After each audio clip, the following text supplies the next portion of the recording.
Shri N Sreekumar, Bharat Jodo യാത്ര അത് കോൺഗ്രസിനെ കൂടുതൽ സക്രിയമാക്കി. അതുപോലെ തന്നെ ജനങ്ങൾക്കിടയിലുള്ള രാഹുൽ ഗാന്ധിയുടെ ഇമേജ് അത് കൂടുതലായി വർദ്ധിപ്പിച്ചു. ഇതെല്ലാം നമ്മൾ വിലയിരുത്തിയതാണ്. ഹിമാചൽ പ്രദേശിലും കർണാടകയിലും തെലങ്കാനയിലും അതിന്റെയൊക്കെ പ്രഭാവം കാണുകയും ചെയ്തു. പക്ഷേ മറ്റ് സംസ്ഥാനങ്ങളിൽ നേരിട്ട തിരിച്ചടി അത് നേതാക്കൾ തെറ്റിദ്ധരിപ്പിച്ചത് കൊണ്ടാണെന്ന് തുറന്നടിച്ചത് രാഹുൽ ഗാന്ധിയാണ്, പുറമേ നിന്നുള്ളവരല്ല. ആ തോൽവി കൂടി മനസ്സിലാക്കിക്കൊണ്ടുള്ള ഒരു യാത്രാ പദ്ധതിയായിരിക്കുമോ ഭാരത് ന്യായ് യാത്രയിൽ കോൺഗ്രസ് സ്വീകരിക്കുക?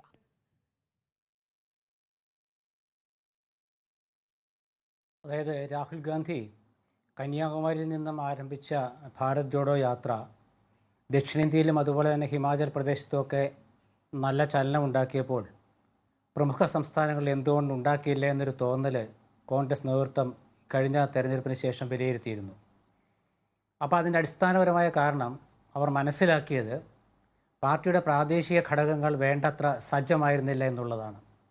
രാജസ്ഥാനിലെ അഭിപ്രായ ഭിന്നതയും മധ്യപ്രദേശത്ത് കമൽനാഥിൻ്റെ ഒരു മേധാവിത്വവും ഒക്കെ ഈ പാർട്ടിയിൽ വേണ്ടത്ര രീതിയിൽ ഗുണം ചെയ്തില്ല എന്നൊരു ആക്ഷേപമുണ്ടായി. അപ്പോൾ അതുകൊണ്ടാണ് രാഹുൽ ഗാന്ധി തെറ്റിദ്ധരിപ്പിച്ചു പ്രവർത്തക സമിതിയിൽ എന്ന് കോൺഗ്രസ് പറഞ്ഞിട്ടില്ലെങ്കിലും അത് മാധ്യമങ്ങൾ കണ്ടെത്തിയത്.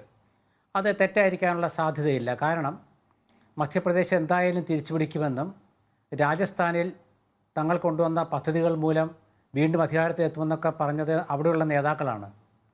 കോൺഗ്രസിൻ്റെ ഒരു കീഴ്വഴക്കമനുസരിച്ച് അതാത് സംസ്ഥാനങ്ങളിലെ നേതാക്കൾ പറയുന്ന റിപ്പോർട്ടിൽ ഏതാണ്ട് 70% അവർ വിശ്വസിക്കാറുണ്ട്. അത് മിക്ക ജനാധിപത്യ കക്ഷികളും അങ്ങനെയാണ്. പക്ഷേ ഇവിടെ പരാജയപ്പെട്ടുപോയി. അപ്പോൾ അതിൻ്റെ അടിസ്ഥാനത്തിൽ ഇത് പുതിയതല്ല. ഈ തീരുമാനം ന്യായ് യാത്ര ഭാരത് ജോഡോ യാത്രയുടെ രണ്ടാം ഘട്ടം പിന്നെ നടത്തുമെന്ന് അന്ന് കാശ്മീരിൽ യാത്ര സമാപിക്കുമ്പോൾ തന്നെ പ്രഖ്യാപിച്ചിരുന്നതാണ്. പക്ഷേ പിന്നീട് തിരഞ്ഞെടുപ്പുകളൊക്കെ വരികയും ഈ യാത്രയുടെ ആ ഒരു കാൽനട യാത്ര അതിൻ്റെ ഒരു മറ്റ് അസൗകര്യങ്ങളൊക്കെ നോക്കിക്കൊണ്ടും ഒക്കെയാണ് അത് പിന്നെ നിർത്തിവെച്ചത്. അതായത് ഉപേക്ഷിച്ചതല്ല, തൽക്കാലത്തേക്ക് നിർത്തിവെച്ചത്.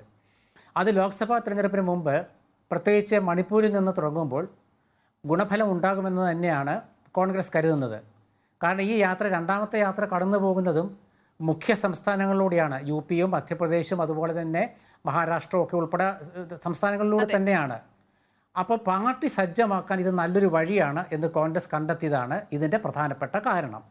അതുകൊണ്ട് തന്നെയാണ് CWC കഴിഞ്ഞ ദിവസം ചേർന്ന പ്രവർത്തക സമിതി യോഗം ഇത്തരത്തിലൊരു തീരുമാനമെടുക്കുകയും അത് കാൽനടയായി തന്നെ പോകണം എന്ന് വേണ്ട. കാരണം അതിൻ്റെ സമയമില്ല. ലോക്സഭാ തിരഞ്ഞെടുപ്പ് അടുത്തിരിക്കുകയാണ്, സമയമില്ല. അതുകൊണ്ട് കുറച്ച് വാഹനത്തിലും കുറച്ച് കാൽനടയായും അല്ലാതെയും ഒക്കെ യാത്ര നടത്തിയാൽ തീർച്ചയായിട്ടും അത് പാർട്ടിയുടെ അടിസ്ഥാന ഘടകങ്ങളെ കൂടുതൽ ജാഗരൂകരാക്കാനും ഊർജ്ജസ്വലരാക്കാനും കഴിയുമെന്ന വിശ്വാസം കോൺഗ്രസിനുണ്ടെന്നാണ് ഇതിൽ നിന്ന് നമുക്ക് മനസ്സിലാകുന്നത്.